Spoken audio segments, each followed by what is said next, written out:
talking about Acts chapter 15, basically.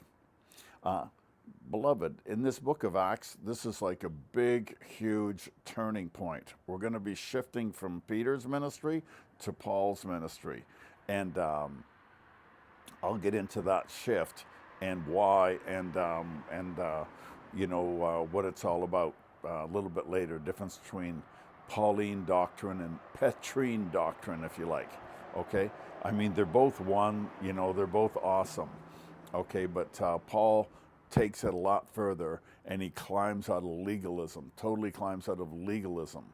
And Peter was kind of bound up in it, in that he's in Jerusalem and he's hanging around all these Judaistic believers.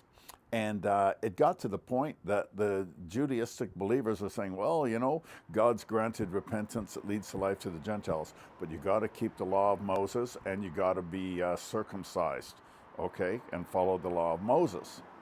And it really caused a lot of trouble.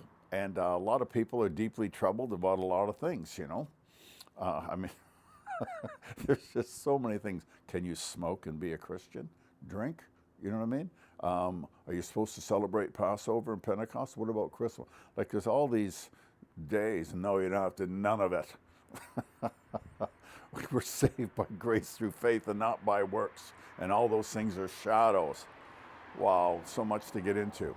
Anyway, they finally have to have some kind of a council meeting.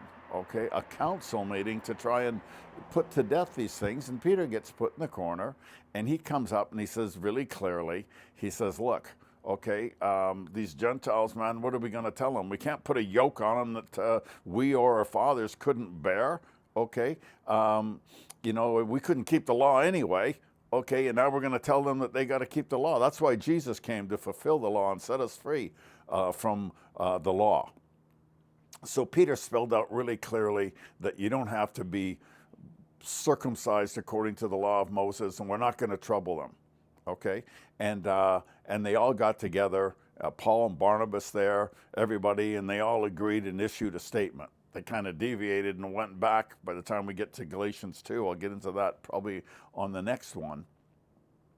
But this was call it a council, okay? And it was in Jerusalem, so Peter was kind of presiding over it at this point, and he conceded, no, you don't have to keep the law of Moses in order to be saved, okay? And they issued a letter. You can read it, okay? Talk to you about it later.